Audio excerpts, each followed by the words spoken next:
স্বাগত একাত্তরে। আমরা আজকে বিশেষ একজনের সাথে কথা বলবো, বিশেষ একজনের সাক্ষাৎকার নিয়ে হাজির হয়েছে আপনাদের সাথে। ABM খায়রুল হক 4 দশকেরও বেশি সময় আমাদের বিচার আঙ্গনে দাপিয়ে বেড়ানো একজন মানুষ, এবং যার হাত ধরে এসেছে বঙ্গবন্ধু হত্যা মামলার রায় সহ অনেক গুরুত্বপূর্ণ রায়। রাজনীতিতে নানান সময়ে এই মানুষটির রায় নিয়ে আলোচনা হয়েছে, সমালোচনা হয়েছে, দেশের দিক বদলে যাওয়ার মতো রায়ও এসেছে তার হাত থেকে। সেই মানুষের সঙ্গে নানান বিষয়ে রাজনীতি নিয়ে কথা বলবো, আইন নিয়ে, বিচারের দীর্ঘসূত্রিতা নিয়ে।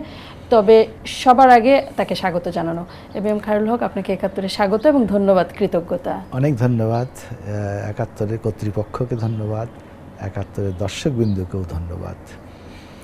তবে এটা একটা কাকতালীয় যে চ্যানেলের নামও একাত্তর, আমার বয়সও একাত্তর।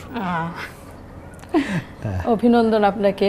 71 বছর বয়সে আপনার কাছ থেকে এখনো আমরা অনেক কিছু পাচ্ছি। বিশেষ করে সাক্ষাৎকারটি শুরু করবার ইচ্ছা ছিল বিচার বিভাগের গতানুগতিক প্রশ্ন দিয়ে, কিন্তু মনে হলো এই সময়ে বিচার বিভাগ যে কারণে আমাদের মতো সাধারণ মানুষের মনে দাগ কেটেছে, বাবা মাকে হত্যার দায়ে ঐশীর মতো একজন তরুণীর, যাকে কিশোরীও বলছি আমরা কেউ কেউ, তার ফাঁসির দণ্ড দিয়েছে বিচার বিভাগ নিম্ন আদালতের পক্ষ থেকে। এই বিষয়ে আপনার প্রতিক্রিয়া জানতে চাই। আমি তো জাজমেন্ট পড়িনি, এ সম্বন্ধে জাজমেন্ট না পড়ে কোনো মন্তব্য না করাই ভালো। তবে সাধারণত বয়স কম হলে বিচারকরা লিনিয়েন্ট ওয়েতেই দেখেন। মহিলা হলে, মেয়ে হলে, কিশোরী হলে তো আরও লিনিয়েন্টলি দেখার কথা ছিল। তবে যেহেতু আমি জাজমেন্টটা পড়িনি, রায়টা পড়িনি, আমি নিশ্চিত করে কিছুই বলতে পারি না এটার সম্বন্ধে। তবে আমি একটু অবাকই হয়েছি, এটা বলতে পারি। মাদকাসক্ত কিশোর কিশোরীকে যখন আমরা দণ্ড দেই, এই দণ্ডের দায় তো আসলে সমাজের কাঁধেও বর্তায় নাকি? অবশ্যই, অবশ্যই। মাদকাসক্তি তো আমাদের একটা সামাজিক অপরাধ বলতে গেলে, এবং সমাজ অ্যাজ এ হোল যদি এগিয়ে না আসে, এটা থেকে কখনোই আমরা পরিত্রাণ পাব না। এটা শুধুমাত্র শাস্তি দিয়ে বা অন্য কোনো পদক্ষেপ নিয়ে সম্ভব নয়। পরিবারকে এগিয়ে আসতে হবে। পরিবার বলতে আমি বোঝাচ্ছি বাবা মা, ভাই বোন। আমার একটা আবেদনই থাকবে সকলের প্রতি যে তারা যেন সবাই তাদের ছেলে মেয়েদের প্রতি যথেষ্ট পরিমাণ সময় দেন। আমি জানি সবাই কাজ করেন, বাবা কার্যক্ষেত্রের জন্য বেরিয়ে যান, মাও বেরিয়ে যান, কিন্তু তাদের ছেলে বা মেয়ে কি খেয়ে স্কুলে যাচ্ছে বা কলেজে যাচ্ছে, তারা গেল কি না আদতে কলেজে, সেটাও তো দেখা দরকার। খালি ভালো স্কুল, ভালো কলেজে ভর্তি করেই দায়িত্ব শেষ হবে না, হওয়া উচিত না। আপনি নিজে পেশাগত অনেক ব্যস্ততার সময় জীবন কাটিয়েছেন, এখনো অনেক ব্যস্ত। আপনাদের সন্তানরাও নিশ্চয়ই আপনার কাছ থেকে সেরকম সময় পায়নি। হ্যাঁ, আমি দুঃখের সঙ্গে বলতে বাধ্য, হ্যাঁ আমিও সেই দায়িত্ব পালন করতে সত্যিকার অর্থে পারিনি। কারণ আমাকে ভোর 6টার মধ্যে রওনা হতে হতো। আমার মনে আছে, আমি আজ থেকে প্রায় 40 বছর আগের কথা বলছি, লেট 70s কথা বলছি। 6টার মধ্যে আমাকে বাসা থেকে বেরোতে হতো, আমি ফিরতাম হয়তো রাত 11:30টায়।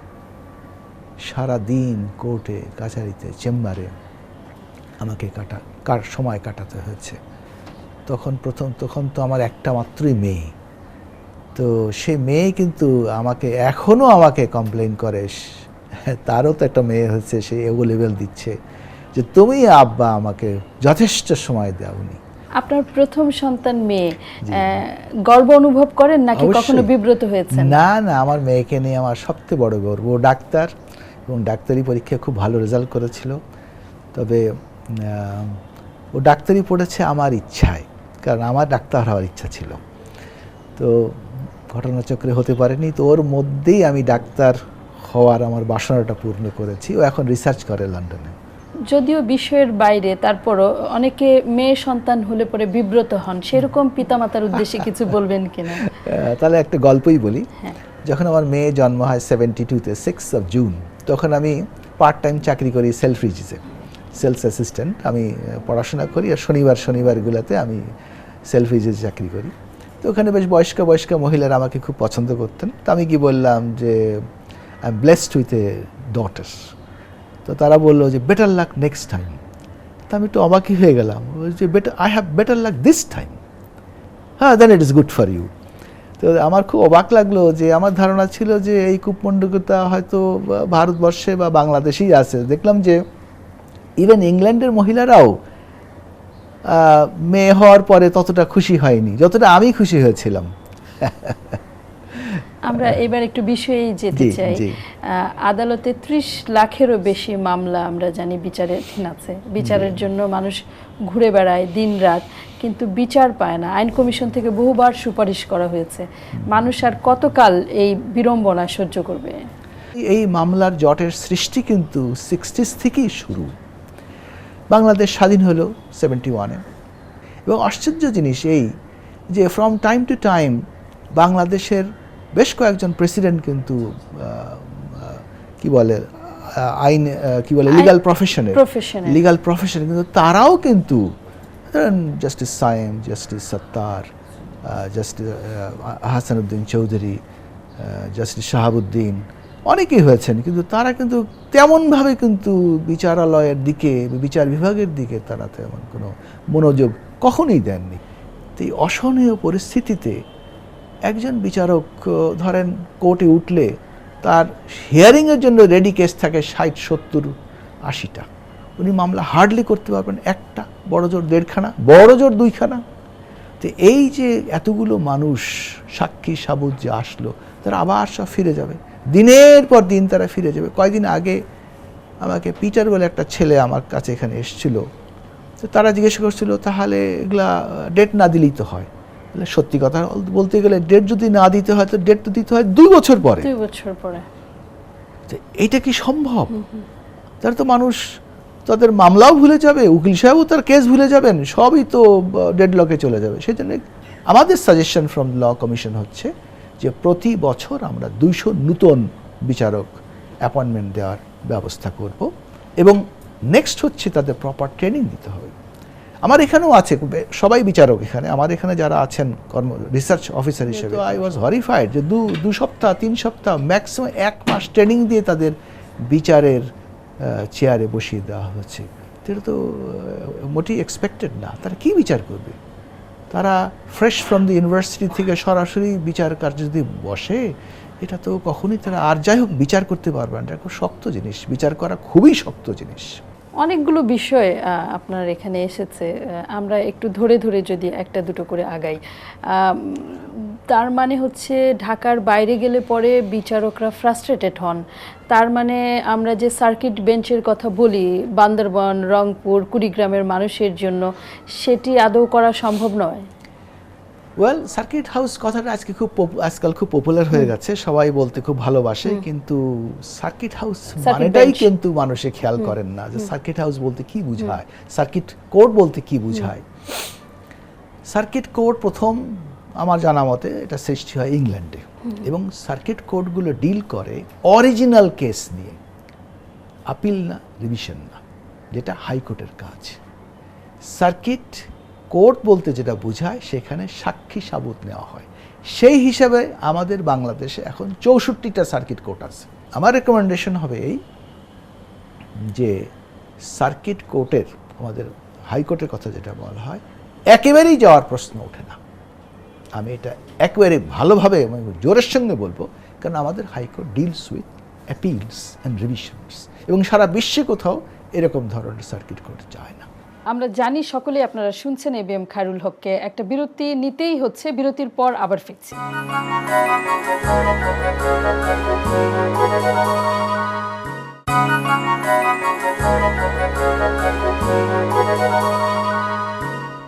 বিরতির আগে আমরা শুনছিলাম ABM খায়রুল হককে। বিচারাঙ্গনের নানান বিষয় নিয়ে তার সাথে কথা বলছিলাম। যারা সাথে আছেন তাদের সকলকে ধন্যবাদ এবং স্বাগত। আবারও আমরা বিচার বিভাগের যে সকল বিষয় নিয়ে আপনার সাথে কথা বলতে শুরু করেছিলাম, গুণগত মান সম্পর্কে জানতেই চাইব যে এই 4 দশকে পরিবর্তনটা কেমন দেখলেন।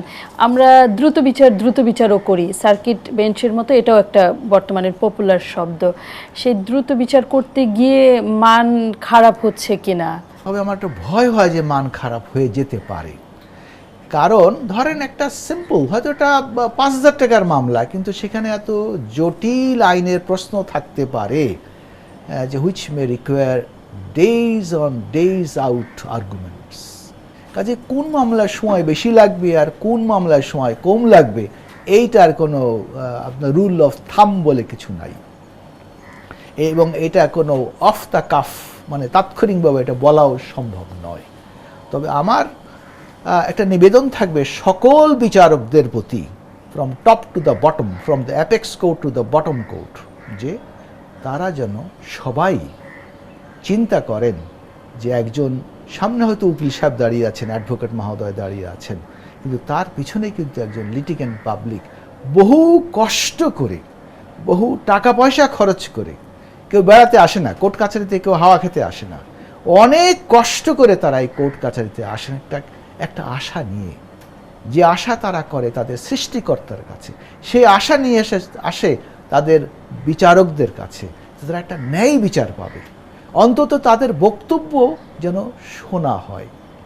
তবে আমার ভয় হয় যে এখন একটা ট্রেন্ড উঠেছে, সবাই বলছে যে তাড়াতাড়ি বিচার করো, হ্যাঁ মামলার জট, তাড়াতাড়ি বিচার করে এগুলো শেষ করতে হবে। That is not a solution. আমি এই কয়দিন আগে 150 বছর আগেকার একটা ইংরেজি বইয়ের বাংলা ভার্সন পড়ছিলাম, তো দেখি উনি শর্টকাট করার জন্য উনি ওনার ডান দিকে একটা মিস্ত্রি রাখতেন, বাঁ দিকে একটা মিস্ত্রি রাখতেন। বাংলাদেশেরই কথা, 150 বছর আগে পুরনো একটা বই থেকে আমি পড়ছি। তো যেটার পরে যদি ডান দিকের মিস্ত্রির পরে মাসি বসতো তাহলে বাদী জিতে যেত, আর বাদিকের মিস্ত্রির পরে যদি মাসি বসতো তাহলে বিবাদী জিতে যেত। এখন আমরা নিশ্চয়ই সেরকম সিচুয়েশনে থাকতে চাচ্ছি না। আমরা চাইব যেন ইনসাফ হয়। আমি শিওর ইনসাফই হচ্ছে, তারপরেও এই এত তাড়াহুড়া শুনে মাঝে মাঝে শুনি যে বিচার তাড়াতাড়ি করতে হবে, এই করতে হবে, সেই করতে হবে, তাতে ভয় হয়। I am sure they are doing their job properly. এবং বিচার করা কিন্তু খুব শক্ত জিনিস, কিন্তু মোটেই শক্ত না।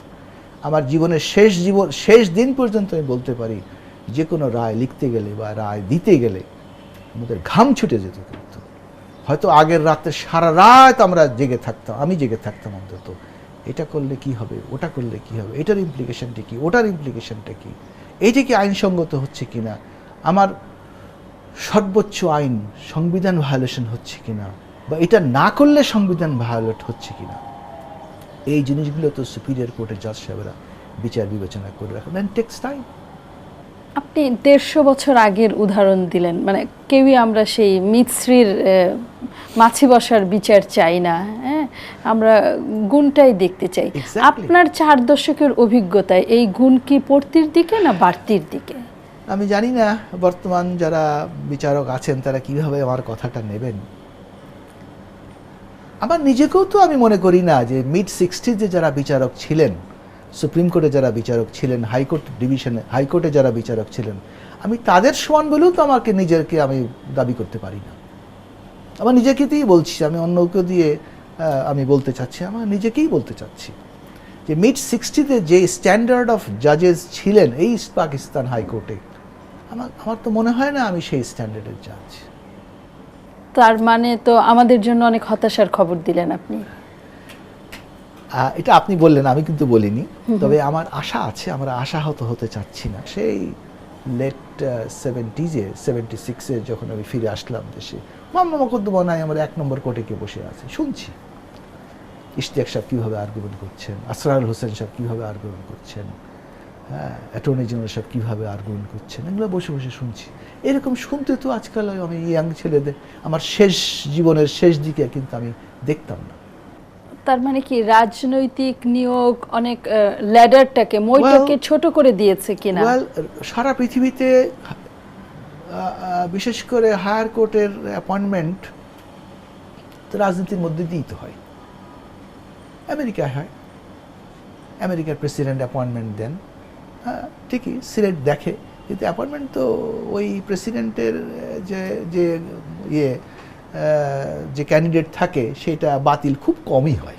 আমাদের দেশের রাজনীতিতে আমরা কলুষিত শব্দটা ব্যবহার করি, দলীয় প্রভাব মুক্ত হাইকোর্ট নয়, এরকম কথা আমরা হামেশা শুনি। ফলে আমেরিকা ইংল্যান্ডের উদাহরণ খুব বেশি খাটে কিনা আমাদের এখানে?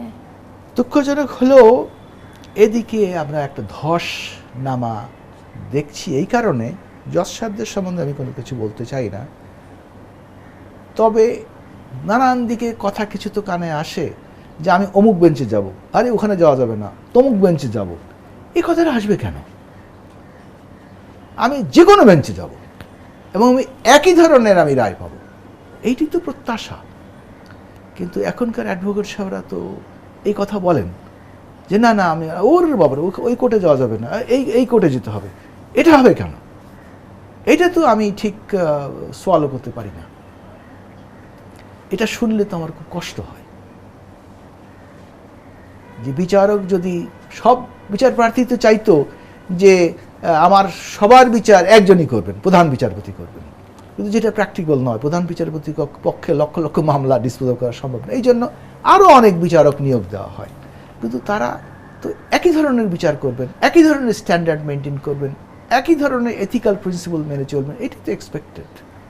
কিন্তু যখন আমি শুনি অ্যাডভোকেট সাহেবদের কাছে না না না ওই বেঞ্চে যাওয়া যাবে না, তমুক বেঞ্চে যেতে হবে, বা তমুক বেঞ্চে যাওয়া যাবে না, অমুক বেঞ্চে যেতে হবে, যারা কর্ণধার বিচার বিভাগের, তাদের এই সম্বন্ধে সজাগ হওয়া উচিত। বিশেষ করে আমাদের মাননীয় প্রধান বিচারপতি সজাগ হওয়া উচিত। হি ওয়াজ a very good lawyer, he was a very good জাজ, he is a very good জাজ। এটা তো তারই দায়িত্ব। I am sure he is going to C two ইট। এই প্রধান বিচারপতির বিরুদ্ধে আপিল বিভাগের একজন সিটিং জাজ অভিযোগ করেছিলেন, এই বিষয়ে আপনি কি মন্তব্য করবেন? এই ব্যাপারে আমি কোনো কমেন্ট করতে পারি না। দুইজনই আমার কলিগ, কারোর সম্বন্ধে আমি কোনো কথা বলতে পারবো না। I am sorry about it. Bench দেওয়ার বিধি বিধানটা আসলে কি? প্রধান বিচারপতি কি যে কোনো বিচারপতিকে বেঞ্চ দিতে বাধ্য? এটা তার ডিসক্রিপশন, কাকে কোন বেঞ্চ দেবেন না দেবেন, এটা absolute description of the chief justice. কিন্তু বেঞ্চ তো দিতে হবে নাকি? এখন কি পরিস্থিতি কি হয় এটা তো সবসময় তো বলা মুশকিল। এই প্রক্রিয়াটি নিয়ে যখনই আমরা কথা বলি তখন আদালত অবমাননার বিষয়টিও আসে। আদালত অবমাননার কেমন সংজ্ঞা আপনি দিতে চান? কখনো কিন্তু আমি এটা ধরবো না যে আমার ব্যক্তিগত কোনো বিরোধ কন্টেমনারের সঙ্গে আছে, তাহলে তো আমি বিচারই করতে পারবো না। আমি দেখব যে কোনো আইন ভঙ্গ হয়েছে কিনা, সত্যিকার অর্থে স্ক্যান্ডালাইজিং অফ দ্য কোর্ট হয়েছে কিনা, সেই জিনিসটা আমরা দেখব। যদি না হয়ে থাকে, স্কট ফ্রি। কিন্তু মানে আপনার দীর্ঘ বিচারিক জীবনে নিশ্চয় নানান রকম তদবির এসেছে ব্যক্তিগত, পারিবারিক, সামাজিক জীবন থেকে। আসামি পক্ষের বিশেষ করে স্পর্শকাতর মামলায় দেখা করা কোনো বিচারকের জন্য নৈতিকভাবে কতটা সমর্থনযোগ্য, নাকি আপনি সামাজিক মানুষ হিসেবে সেটা পারেন? আমার বলতে পারি সারা বিচারিক জীবনে আমারে কেউ অ্যাপ্রোচ করেনি, কারণ ওরা জানতো যে আমার অ্যাপ্রোচ করে কোনো লাভ হবে না। আমি কোনো রাগারাগিও করি না, ঝগড়াঝাটিও করি না। অ্যাপ্রোচ করলে এক কান দিয়ে ঢুকবে আর এক কান দিয়ে বেরিয়ে যাবে, আমার যা করার আমি সেটাই করব। কিন্তু আসামিরা আপনার পর্যন্ত যখন আপনি বিচারক ছিলেন আসবার কোনো সুযোগ পেত কিনা, বা এই দরজাটা আপনি খোলা রাখতেন কিনা? এইটা তো কখনো চিন্তা করিনি যে আসামি বা আসামির পক্ষ থেকে কেউ আমার অ্যাপ্রোচ করবে, এটা তো আমি কখনো চিন্তাও করিনি। আসলে কি হতো তা তো বলতে পারি না, তো কোনো আসে নাই। সম্প্রতি একটি সভায় আপনি সকল ধর্মের মানুষের সম অবস্থানের পক্ষে কথা বলেছেন। সর্বশেষ আমরা দেখলাম যে এখন তো হুমকির খালি তালিকা করা হচ্ছে। আনিসুজ্জামান অধ্যাপক, হাসান আজিজুল হক, তারাও হুমকি পেয়েছেন। অনেকে বিচারহীনতার কথা বলেন। হুমকির কথা যদি বলেন তো হুমকি তো আপনিও পেয়েছেন। আমিও তো কম পাইনি। আমি যখন বঙ্গবন্ধু মার্ডার কেস থেকে আরম্ভ করে আমার জীবনের যতগুলো মেইন রায়ের সময় আমি এত ধরনের যে গালাগালি আছে তাও জানতাম না। টেলিফোনের মধ্যে তো আমার তো একেবারে গোষ্ঠীসুদ্ধা ধুয়ে ছেড়ে দিছে। তো যতক্ষণ পারছি শুনছি, তার ভাই আমি ছাড়ি বলে টেলিফোনটা ছেড়ে দিয়েছি। কাফনের কাপড় পেয়েছি, গাদা গাদা চিঠি পেয়েছি যেগুলো আমি বাসা নিতাম না। তাহলে আমার মা তো প্রেশার এমনি বেশি, আরও অনেক বেশি প্রেশার উঠে যাবে, আমার ওয়াইফও অসুস্থ হয়ে পড়বেন, এমনি তো উনি অসুস্থ মানুষ। তো এগুলো আমি নিতামই না।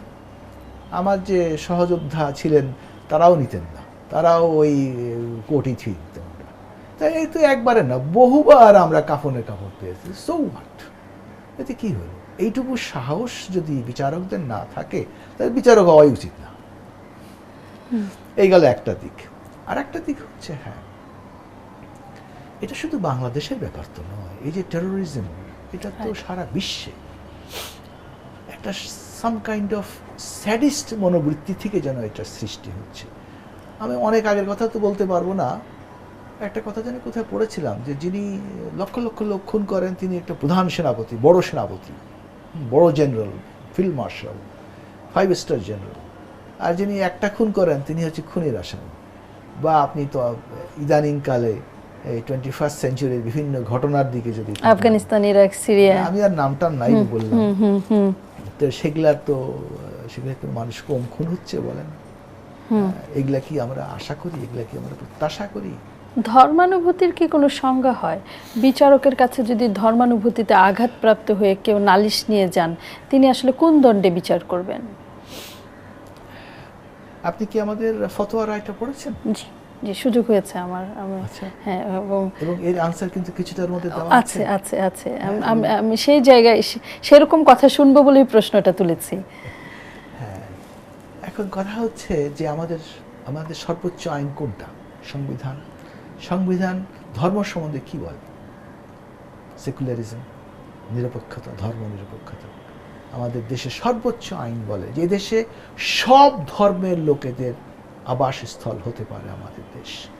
এই সংবিধান হচ্ছে সকল ধর্মের লোকের সংবিধান। এমনকি যিনি কোনো ধর্ম মানেন না, এই সংবিধানটা তারও সংবিধান। যিনি কোনো ধর্ম মানেন না, এটা তারও সংবিধান। তারও অধিকার আছে বাংলাদেশে থাকবার, তারও সকল প্রকার নাগরিক অধিকার আমাদের পার্ট 3 অব দি কনস্টিটিউশন যেটা দেয়, তার অধিকার আছে। হেদায়েত করার ক্ষমতা কিন্তু কারো নাই, কিন্তু কোনো মনুষ্যের কিন্তু হেদায়েত করার ক্ষমতা নাই, একমাত্র তিনি পারেন। তিনি 1 সেকেন্ডে সব কিছু করে ফেলতে পারেন, কিন্তু তিনি আমাদের কান্দের উপর একটা মাথা দিয়েছেন, বিচার বিবেচনা করতে বলেছেন, এবং সেইভাবেই উনি সবাইকে একটা মস্তকের মধ্যে যা থাকে সেইভাবে করার কথা। এবং শেষ বিচারের দিন উনি বিচার করবেন। উনি বলেই তো দিয়েছেন যে আমি বিচার করব, তোমাদের আমি বিদ্যা দিয়েছি, বুদ্ধি দিয়েছি, সব কিছু দিয়েছি, তোমরা ঠিক করো কোনটা করবা। তবে মরার আগ পর্যন্ত আমি মাফ করব, সব কিছু মাফ করে দেবো, সেদেক দিলে মাফ ছেলে মাফ করে দেবো, কোরআন শরীফের আয়াত কিন্তু এটা। হ্যাঁ, কিন্তু একবার যদি মরেই যান তার কিন্তু আর খবর নাই, তার বিচারটা হবে, ঠিক মতনই হবে। কিন্তু কেউ কেউ তো যাচ্ছেন চাপাতি নিয়ে কুপিয়ে মেরে ফেলছে, অন্যায় করছেন, তারা মহা মহা মহা অন্যায় করছেন। তারা কি একবারও চিন্তা করবেন না? তাদের রসুলের কথা চিন্তা করবেন না? মুহাম্মদ সাল্লাল্লাহু আলাইহি ওয়াসাল্লামের কথা চিন্তা করবেন না? তার ধৈর্যের কথা চিন্তা করবেন না? তার সহনশীলতার কথা চিন্তা করবেন না? কিন্তু তারা তো চিন্তা করছেন না, ফলে প্রচলিত আইনের মধ্যে। এই জন্যই দরকার আমাদের একটা সোশ্যাল রিভলিউশন। ধরেন আর্লি 60s আমরা কি দেখতাম, আমার ছাত্র জীবনের কথা বলছি, যে প্রথম বয়সে প্রত্যেকেই বামপন্থী হয়ে যেতেন। প্রথম বয়সে সকলেই বামপন্থী, সকলেই আমরা মানুষের অধিকার নিয়ে চিন্তা করতাম। বয়স যত বাড়ে ততই সে আপনার ক্যাপিটালিস্টিক মনোবৃত্তি হয়ে যায়, তাই না? এখন এই যে আর্লি 60s বা আমাদের আগে যারা ছিলেন, আমি তাদের কথা বলতে পারবো না, তাদের মধ্যে যে একটা ভাব বা একটা আইডিয়ালিজম দেওয়ার একটা ইয়ে ছিল, সেই জিনিসটা ইজ ভেরি মাচ অ্যাবসেন্ট নাও। এবং সেখানেই এই টেরোরিজমটা জায়গাটা দখল করে দিচ্ছে। আপনার এই ওয়ার্ল্ডে কিন্তু স্পেস নাই, কোনো ভ্যাকান্ট জায়গা থাকতে পারবে না। যদি আপনি এই জায়গাটা ভ্যাকান্ট করে দেন, সঙ্গে সঙ্গে চতুর্দিক থেকে চলে আসবে। তা আপনি যদি আপনার আইডিয়ালিজমের জায়গাটায় শূন্যতা চলে আসে, খারাপ জিনিসগুলো সেখানে চলে আসবে। বিচার বিভাগও এই দায় এড়াতে পারে কিনা? কারণ যারা এই হত্যাকাণ্ডগুলো ঘটাচ্ছে তাদের বেশিরভাগ হচ্ছে জামিনে ছাড়া পেয়ে আবারও একই ধরনের হত্যাকাণ্ড, অপরাধ ঘটাচ্ছে। কোথায় যেন আমি শুনলাম, কে যেন বললেন, আমি শুনেছি, খেয়ালও করেছি, অবস্থাটা এরকম যে আমাদের আইনে বলে যে 4 মাসের মধ্যে চার্জশিটটা দিতে হবে। বিভিন্ন কারণে 4 মাস কেন 14 মাসও হয়তো দেওয়া সম্ভব হয়ে ওঠে না। লিমিটেশন সবারই আছে, অস্বীকার করি না। তার ফলে বিচারক পড়ে যান খুব বিপদে। যেখানে আইনে বলছে 4 মাসের মধ্যে আপনাকে চার্জশিট দিতে হবে, একটা লোক বিচারাধীন জেলখানায় আছে, মাসের পর মাস, বছরের পর বছর তারা জেলখানায় আছে, অথচ চার্জশিট আসতেছে না। তখন বিচারক কি বিপদে পড়ে যান না তখন? একদিকে অ্যাডভোকেট সাহেব উনি তো জোরালো বক্তব্য রাখবেনই ওনার জামিনের জন্য, ওনার দায়িত্বই সেটা। আর যিনি পিপি বা এপিপি তিনি তেমন কোনো যুক্তি তুলতে পারছেন না যে এই কারণে জামিনটা বাতিল হওয়া উচিত।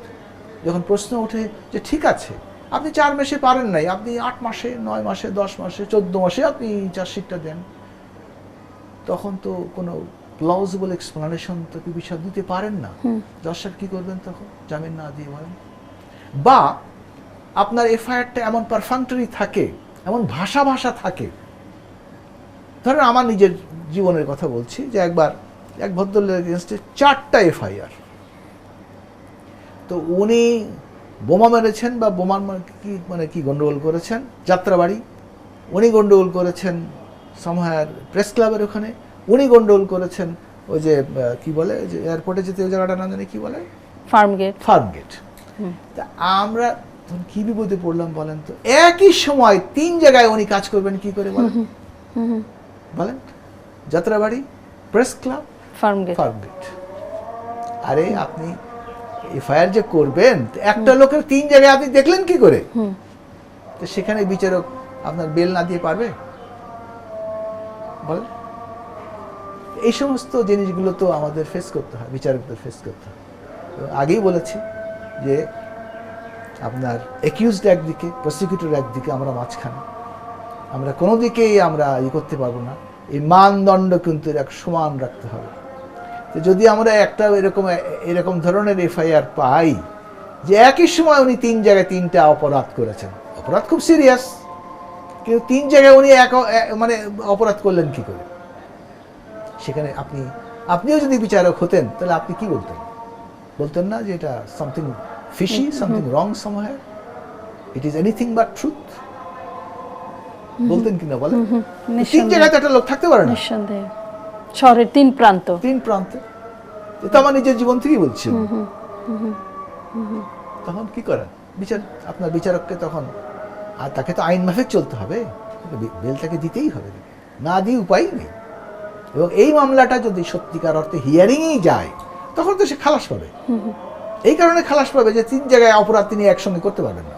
আমরা জানি সকলেই আপনারা শুনছেন এবিএম খায়রুল হককে। একটা বিরতি নিতেই হচ্ছে, বিরতির পর আবার ফিরছি।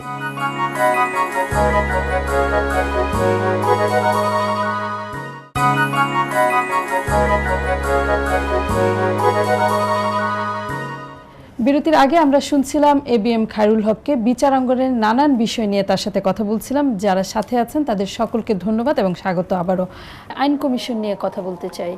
আইন কমিশনের কার্যকারিতা আমরা বাইরে থেকে খুব বেশি টের পাই না। আপনি এখানে আসবার পরে আমাদের অনেকের আশা ছিল যে আইনে আমরা বড় ধরনের পরিবর্তন পাব, পুরনো অনেক জিনিস বদলে যাবে। এই প্রতিষ্ঠান আসলে কি কার্যকরী হয়ে উঠছে? তবে আমরা অনেকগুলো আইন ড্রাফট করে পাঠিয়ে দিয়েছি মিনিস্ট্রিতে, তবে তাদেরও তো সুবিধা অসুবিধার ব্যাপার আছে। তাদেরও তো ইচ্ছা করলেই চট করে আইন করতে পারে না, তাদেরও একটা পলিসি ডিসিশনের ব্যাপার আছে, এই জন্য সময় লাগে। তবে আমরা এটাও ঠিক যে সারা পৃথিবীতে যত আইন কমিশন আছে তারা ওভারনাইট কিছু করতে পারেও নাই, পারা সম্ভব না, এবং কেউ এটা এক্সপেক্টও করে না। আপনাদেরও এক্সপেক্ট করা উচিত না। আমাদের মাত্র সার্ভিং জাজেস বোধহয় এখন 1400-1500 বেশি নয়, যদিও আমাদের লোক সংখ্যা হলো 16 কোটি। আমেরিকার 32 কোটি লোক সংখ্যার জন্য 86,000 জজ আছে। 32 কোটি লোকের জন্য 86,000, আর আমাদের 16 কোটি লোকের জন্য 1400। তারপরেও কিন্তু আমাদের জজ সাহেবরা কিন্তু চেষ্টা করে যাচ্ছে, প্রাণপণ চেষ্টা করে যাচ্ছে। তো এই নাম্বারটার পরে আমি বারবার খুব জোর দিই যে আমাদের নাম্বারটা বাড়াতে হবে এবং কোয়ালিটিটা বাড়াতে হবে। At the same time Tom Dick and হ্যারিরে নিয়ে জজ করা যাবে না, তাকে প্রপার ট্রেনিং, মিনিমাম 2 বছর ট্রেনিং তাকে দিতে হবে। সেকেন্ডলি, যেহেতু আমরা কালকে 100 জজ নিয়োগ দিতে পারছি না, কিন্তু প্রতি বছর কিন্তু আমাদের 50, 60, 70 জন করে রিটায়ার করে যাচ্ছে। তার মধ্যে অন্তত 50% গুড জাজেস আছেন, আন্দাজ করে বলছি আর কি। যারা সৎ জাজ আছেন, সবাই তো অসৎ না, বেশিরভাগই সৎ। তাদের আমরা 2-1 বছর কাজ করাইতে পারি না কেন? আমি যদি 71 বছর বয়সেও যদি ল কমিশনে সকাল থেকে সন্ধ্যা পর্যন্ত কাজ করতে পারি, বাসায় বসেও কাজ করতে পারি, তাহলে তারা 59 বছর বয়সে তারা জজনিতি করতে পারবেন না কেন? তো এটা তো আমাদের সরকারের চিন্তা করা উচিত। তার মানে বিচারপতিদের বয়স বাড়ানোর না, প্রস্তাব? বয়স বাড়ানো তো এটা তো একটা অনেক বড় ব্যাপার, আমি সেটাই হাত দিতে চাচ্ছি না। আমি যেটা বলতে চাচ্ছি, তাদের সব জায়গায় যদি আমরা কন্ট্রাক্ট সার্ভিস দিতে পারি, আপনার প্রশাসনে যদি দিতে পারি, অ্যাডমিনিস্ট্রেটিভ সার্ভিস যদি দিতে পারি, অন্য সার্ভিসে যদি দিতে পারি, তাহলে আমাদের এখানে দিতে সমস্যাটা কোথায়? অনেক সময় আমরা দেখি যে রায় লেখা শেষ না করে বিচারপতিরা অবসরে চলে যান এবং অনেকে দীর্ঘ সময় নেন এই রায়গুলো লিখে শেষ করতে। এমনও আমরা দেখেছি যে বিচারপতি মারা গিয়েছেন কিন্তু রায় লেখা শেষ হয়নি। আসলে এই প্রক্রিয়াটি কেমন হওয়া উচিত? হাইকোর্টের জীবনের শেষ দিকে এখন হয় কি, হাইকোর্ট কজ লিস্টে মামলা দিতে হয়। 200 নম্বরে গিয়ে মামলা ধরেন একজন মেনশন করলো, 200 নম্বরে গিয়ে তার পজিশন, এই 200 নম্বর থেকে 10-এর মধ্যে চলে আসলে তো মানুষ বোঝে যে এটা হিয়ারিং হয়ে যাবে। এখন এই 10 নম্বর বা 8 নম্বরের মধ্যে আসতে কিন্তু 1.5-2 বছর লেগে যায়। তো যখন সবাই জানছে যে আমি অ্যাপিলেট ডিভিশনে চলে যাচ্ছি, তখন তো আমার বেঞ্চে রীতিমতন সবাই কম্পিটিশন যে কে কারটা হিয়ারিং করে নেবে। নবজাত যে আমি খুব ভালো জাজ সেটা না, যে আমার এখান থেকে যদি ছুটে যায় তাহলে আবারও একটা নতুন বেঞ্চে তাকে মেনশন করে আবার সে 200 নম্বর 250 নম্বরের পিছনে তাকে দাঁড়াতে হবে, আরও কয়েক বছরের ব্যাপার। এই জন্য আমি দেখেছি যে শেষের দিকে আমার হাইকোর্টের জীবনের শেষের দিকে আমি কিন্তু শেষের দিকে খুব দ্রুত আমাকে সব কাজগুলো শেষ করতে হচ্ছে, খুব দ্রুত। ধরেন আমরা জেনারেলি একটা রায় একদিনে দিই, কিন্তু সে সময় হয়তো জাস্ট পয়েন্টগুলো লিখে মানুষকে রিলিফ দেওয়ার উদ্দেশ্য কিন্তু অন্য কিছু না। এই একটা রায়, আমি একটা অর্ডার দেওয়ার অর্থ একটা রায় আমার ঘাড়ে চাপলো, কিন্তু আমাকে লিখতে হবে সে ডিটেইলস। এখন বলেন আমি এই রায়টা কখন লিখব? কারণ পরের দিন সকালেই আমাদের, তখন আমি নাম নেমেই দেখি যে চিঠি এসে গেছে, আর আমি উঠতে পারিনি হাইকোর্টে, বেঞ্চে আর উঠতে পারিনি। পরের দিন সকালেই আমাদের অ্যাপিলেট ডিভিশনের ওথ হলো। তো বলেন আমি রায়টা কখন লিখব? কিন্তু আপনি তো অবসরে গেলেন না, আপনি আছেন তখন, হ্যাঁ, কিন্তু অবসরে চলে যাচ্ছে, আমার ওথ কিন্তু চেঞ্জ হয়ে গেছে। আমি কিন্তু হাইকোর্ট জাজ নাই, অ্যাপিলেট ডিভিশন জাজ। তো এই ধরনের প্র্যাকটিক্যাল সমস্যা যারা আইনের অঙ্গনে যারা নাই, তারা এগুলা থিওরিটিক্যালি এগুলো ওঠেন, কিন্তু ডিফিকাল্টিসটা এই যে আমি শেষের দিকে যে এতগুলো রায় আমি খুব দ্রুত খালি অর্ডারগুলো আমি দিয়ে গেছি। কেন দিয়ে গেছি? কারণ এই লিটিগেন্ট পাবলিক, তাকে আরও 2 বছর দেরি করতে হবে যদি আমি না শুনি এটা। এরপরে অ্যাপিলেট ডিভিশনে তো নাম্বার অফ জাজেস থাকেন। অ্যাট ওয়ান টাইম আমরা তো 11 জন বসতাম।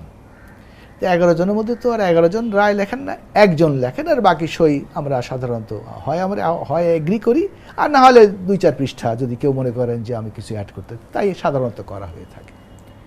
তো 11 জনের মধ্যে যে কোনো একজন রিটায়ার করে যেতে পারেন, কিন্তু যিনি রায় লিখছেন তিনি তো তখনও রায় লেখা শেষ করতে পারেননি। কেন শেষ করতে পারেননি? কারণ তাকে প্রতিদিন সকাল 9টায় কোর্টে উঠতে হয়। আমি অ্যাপিলেট ডিভিশনের কথা বলছি।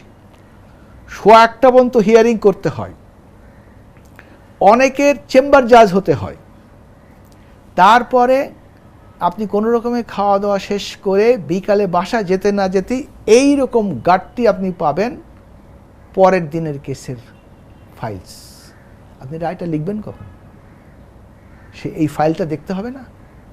রাত 2টা, 2:30, 3টা পর্যন্ত আমি বসে বসে ফাইল দেখেছি, কারণ পরের দিন এইটা আমার সামনে আর্গুমেন্ট হবে। এবং অ্যাপিলেট ডিভিশনের নিয়ম হচ্ছে যে ফাইলগুলো দেখে আসতে হবে আপনাকে, আপনার নিচের কোর্টের রায়, সব কোর্টের রায়, আর্গুমেন্ট সমস্ত কিছু আপনাকে দেখে আসতে হবে। এবং then you will be able to appreciate the arguments put forward by the learned advocates of both the sides. এইটাই নিয়ম। আমাদের তো সোশ্যাল লাইফ আছে নাকি? আমাদের তো ছেলে মেয়ে আছে, আমাদেরও সমস্যা আছে, আমাদেরও অসুস্থতা আছে। রায়টা লিখবো কখন? আমরা রায় সাধারণত লিখি কখন? শুক্রবার, শনিবার, অথবা যে ইয়েগুলো পড়ে আপনার বন্ধগুলো যেগুলো ভ্যাকেশনগুলো, তখন আমরা বসে বসে মাথা ঠান্ডা করে, কারণ মাইন্ড দ্যাট আমি যে রায়টা দেবো that will be the law of the land. ফলে এটা খুব যৌক্তিক নয় যে আপনি রিটায়ারমেন্টে যাওয়ার আগে সব রায় লিখে দিয়ে যান। এটা সম্ভবই না, এটা সম্ভবই না। কারণ এখন ধরেন অ্যাপিলেট ডিভিশনে যারা আছেন তাদেরকে রিটায়ার করবে কিনা আমি ঠিক জানি না, কিন্তু তার তো 6 মাস আগে থেকেই তাহলে বাইরে বসে থাকতে হবে যে না ঠিক আছে আমি আর, কারণ রায় তো লেখা তৈরি হবে না, রায় কোনোদিনই তাড়াতাড়ি হবে না, এটা টেক্স টাইম। বিশেষ করে অ্যাপিলেট ডিভিশনে অর্ডারগুলো ছাড়া ডিটেল রায় লিখতে অনেক সময় লাগে, অনেক চিন্তা ভাবনা করা লাগে, অনেক সাইটেশন পড়তে হয়, এটা অত তাড়াতাড়ি সম্ভব না, উচিত না। কোনো রাজনৈতিক সংকট দেখেন কিনা এবং এই সময়ে রাজনৈতিক দলগুলোর একেবারে একমত হয়ে এক টেবিলে বসে সমাধান করবার মতো কোনো সমস্যা তৈরি হয়েছে কিনা? আমি প্রায় টক শোতে দেখি যে গেল রব সব চতুর্দিকে হচ্ছে, কিন্তু আমি তো সেরকম ধরনের সমস্যা তো আমার কাছে চোখে পড়ে না। আমাদের দেশে একটা ইলেকশন হয়ে গেছে, একটা যে কটা পার্টি ইচ্ছা করেছে এসেছে, একটা মেজর পার্টি তারা আসেননি, ইট ইজ দেয়ার ডিসিশন, তারা নাও আসতে পারেন, ভবিষ্যতে হয়তো আসবেন, কিন্তু তাতে সব গেল বলার তো আমি মানে তো সেখানে এত যে সবার সঙ্গে সবার বসতেই বা হবে কেন, আর কি নিয়েই বা আমরা বসবো, এটাও তো ঠিক বুঝি না। যদি কোনো সমস্যা, ধরেন সমস্যা আপনি একটা বলেন না, কি সমস্যা বলেন? এই যে ধরেন চাপাতি দিয়ে যে that is a law and order situation. হ্যাঁ, তো এটার সমাধান তো অন্য কোনো কিছুতে না। আমাদের ল এনফোর্সিং এজেন্সিকে আরও সজাগ হতে হবে, আরও ওয়েল ডিসিপ্লিনড হতে হবে, আরও চতুর্দিকে খেয়াল রাখতে হবে, এবং তারা যাতে মানে চটজলদি বিচারকদের সামনে আনা যায় সেই ব্যবস্থা করতে হবে। That's all. এর মধ্যে রাজনীতি আসলে কোত্থেকে, এটাই তো আমি বুঝতে পারি না।